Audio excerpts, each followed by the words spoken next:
Hello, my name is H.A. Pruitt, and I'm the author of the Anathalian series, and in this video I'm going to do a book review of a rom-com. But before I do the review, I want to say, no matter what book you read, no matter what format, please review the book, especially if it is an author that is alive and trying to sell books. Please review the book. It helps authors so much. It tells people about the book, kind of gives them a preview of what readers think. It spreads the word about it. It's so helpful. Please, even if it's just a one sentence, or you can write as much as you want. One sentence, 2 words, it's great. Anything, everything, every kind of review helps. So, the book I'm going to review today is called The Fake Out by Sharon M. Peterson.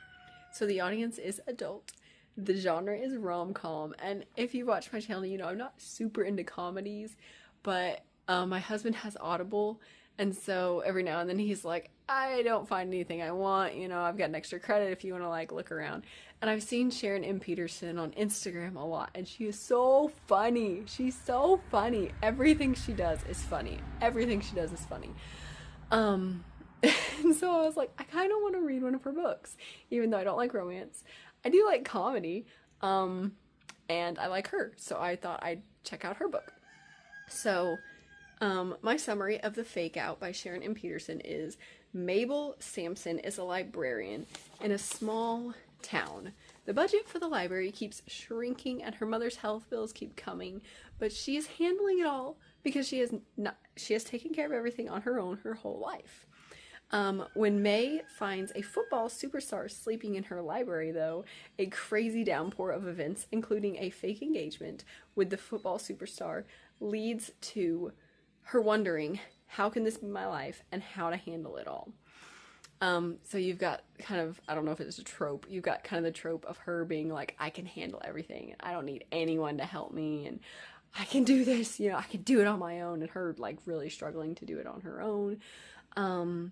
And you've got the football superstar, I don't know if that's a trope, big, beefy guy, and she's a librarian, and so there's lots of book references, and so there's lots of fun things in it. And this may be my positives. Maybe it's not, but if it is, I'll say it again.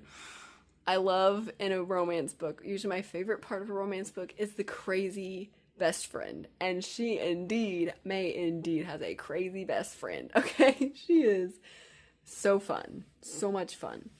But I'm not gonna ruin it for you. Her friend, Allie, I think, her friend is so much fun. And it's just wacky and crazy and hilarious, so much fun. So the audiobook, the narrator was perfect for the main female character, May, and added so much emotion to the story. Sometimes it was hard to tell the difference between the other characters, especially males, and the main character's voice, Chris, was a bit cringy. There are very few narrators who can cross over from male and female and not sound bad, in my opinion. But I enjoyed the audiobook, so if you like audiobooks, I'd say it's good. Go for it. So positives about this book. The book had everything people love about rom-coms. It had humor, it had romance, it had the supportive and slightly unhinged best friend, the gorgeous and sweet love interest. Of course he's gorgeous and sweet, why wouldn't he be? Relatable female main character. She's got a lot of stuff going on, okay? If you got any stuff in your life, May probably's got that stuff going on too. And all the drama and expected plot points of romance. It just had everything you want in a romance. So if you like romance, or if you like rom-coms, it's gonna be a winner. Next positive, the situational humor was truly funny. There were a little bit of jokes that maybe were a little bit too crude for innocent old me. But the situational humor was just absolutely gold. The things that just happen and you're like, oh, so funny, so funny. And there was more of that than the stuff that I was like, I don't know if I should laugh at this. So it was all good.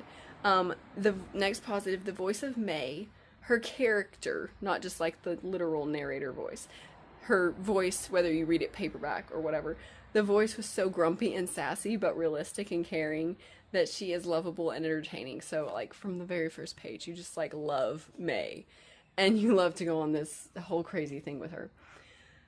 Chris was not realistic. Okay, Chris, the main male, was not realistic, but he was downright adorable, so he was easy to root for.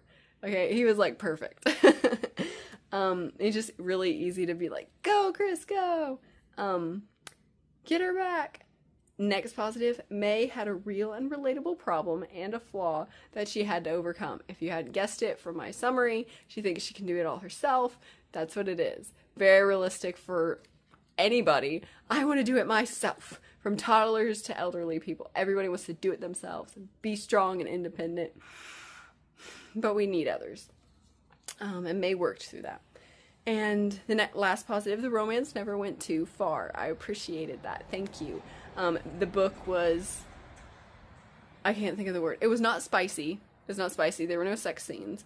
But it was, it got a little steamy sometimes. You're like, ah!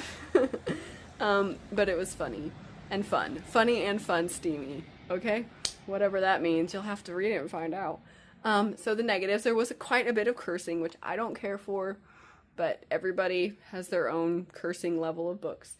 My next negative, some crude humor and suggestive dialogue. Again, that's me. That's my negative, my opinion.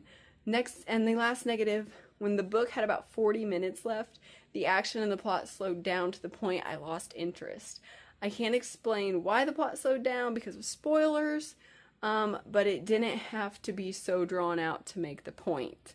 I felt like that last 40 minutes could have gone a little quicker, just quicken up the pace and still make the point, still get it across, and teach us what's going on, the lesson in it, and not lose my interest. I just, like I said, I can't really explain it because of spoilers.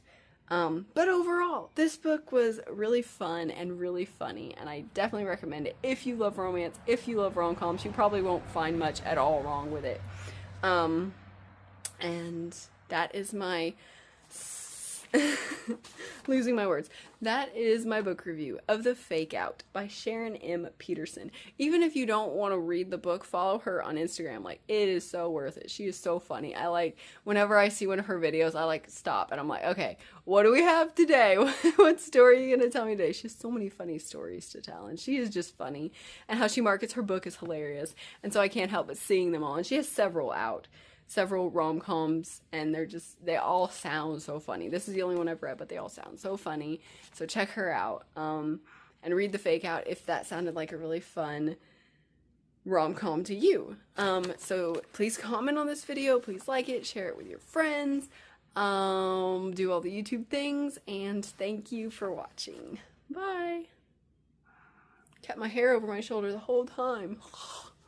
If you want to know more about Anathalian or H.A. Pruitt, please follow me on Instagram at H.A. Pruitt. You can find me on Amazon as an Amazon author, H.A. Pruitt. Please watch my YouTube channel and all my cool videos on my channel, H.A. Pruitt Anathalian. You can find me on the Facebook page, H.A. Pruitt Anathalian. You can follow me on Goodreads by the name H.A. Pruitt and the book Anathalian. Or you can go to my website where so much cool stuff about Anathalian is. The website is hapruitt.com.